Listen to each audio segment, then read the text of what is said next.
So a big consequence for Nintendo of shipping out Switch systems so early on that were easy to modify, like a paper clip, you're touching 2 points together, and then all of a sudden you can do whatever you want to the Switch, basically, is that a lot of games leak out. And when they leak out, they end up online because with that modified Switch, you can take the game and then dump it and distribute it all over the place. And it's something that keeps happening for Nintendo, and it has happened once again. So we're going to go over that here today, guys. If you enjoy these videos, make sure that like button helps out a ton. And if you're new to the Small Wave channel, make sure you subscribe down below. So let's go over here to Oatmeal Dome, who laid all of this out here. Super Mario 3D World plus Bowser's Fury, the game has indeed leaked onto the internet. And it shouldn't be too surprising because we've seen this happen so many times now with every game Nintendo does now. It basically, if a game breaks street date anywhere in the world and that person has access to a modified Switch, and it always seems to happen, then they take the game, they rip it onto their Switch and then dump it online, and then people start downloading the game and playing it early. In fact, I was a little surprised how many people decided it would be a good idea to start then streaming the game.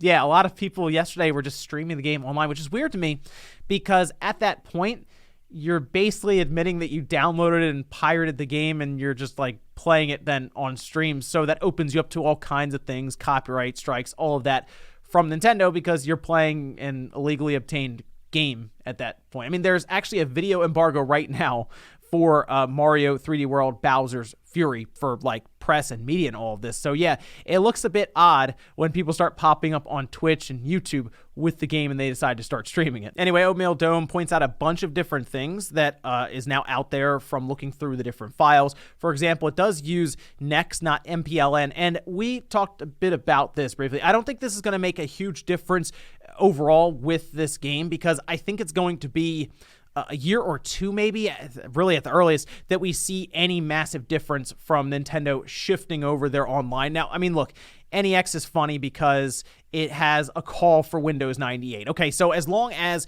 there's no reference to Windows 98 in Mario 3D World, I think it'll be okay.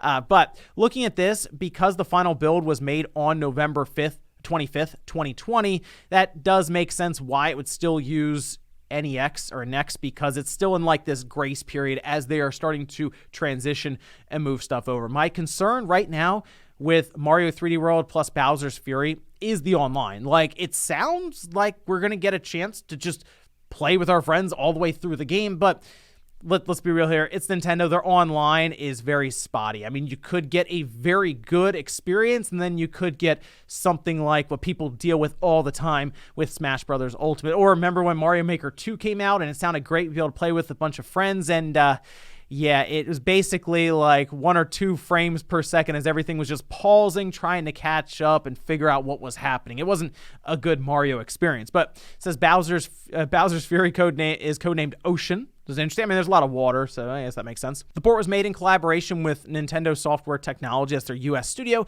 and 1UP Studio. They also go through a few other things here, Oatmeal Dome does, with they forgot to clear the debug data folder. Again, exact same thing happened with Treasure Tracker's Switch port.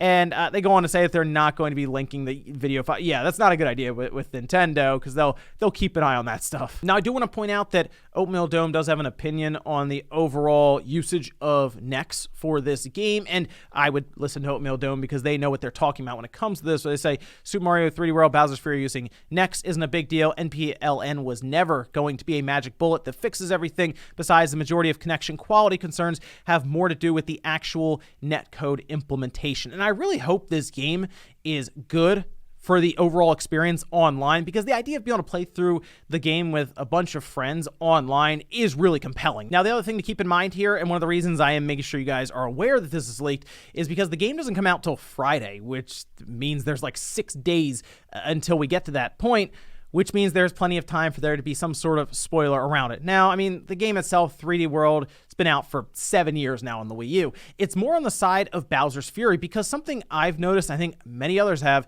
is while Nintendo has explained what Bowser's Fury is in all right detail, they keep stopping right before the end of Bowser's Fury. When we've seen that Mario or Cat Mario turns into the big cat Mario against like Godzilla Bowser, and it looks like they're going to fight it out, they have yet to show us that.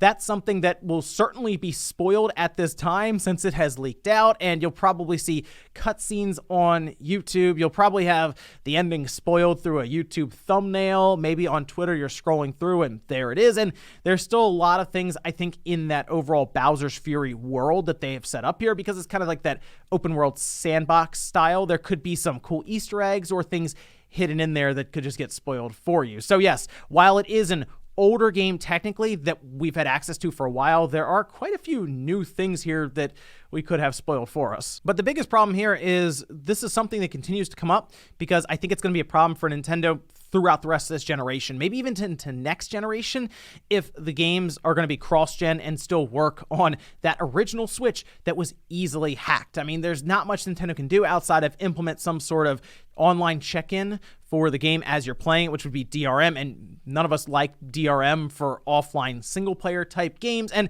the one thing I will say is, for the most part, these leaks have not affected their overall sales, because we see their first-party games sell tremendously well. So it might just be something Nintendo has to live with, really. And I mean, for spoilers, it's tough, especially because, think about this. We're dealing with Mario 3D World, Bowser's Fury. What happens if Breath of the Wild 2 leaks out 2 weeks early, a week early even? That's going to be tough. And you know what? I'm starting to think that might be something we end up dealing with, because these games go out early. They go out to stores a week or two early to make sure they're there for the day it comes out, and you're not supposed to break street date, but it keeps happening. So while we are talking about 3D World, and we've talked about things like Paper Mario and others, start thinking about those much larger games, much more story-driven games. Metroid Prime 4, when that comes out, we may have already heard about the ending and stuff because it leaked out a week and a half early. So yeah, while I'm not a fan of the online DRM stuff for single-player games, I do think there is something Nintendo should be doing here to try to get around what keeps happening, which are these games leaking out. But let me know what you guys think about this one down below. Be careful out there when it comes to spoilers around Bowser's Fury specifically. Although, hey, maybe you haven't played Mario 3D World before, although I think the big thing you're going to see popping up will be Bowser's Fury. Thanks, guys, for watching, and I'll see you next time.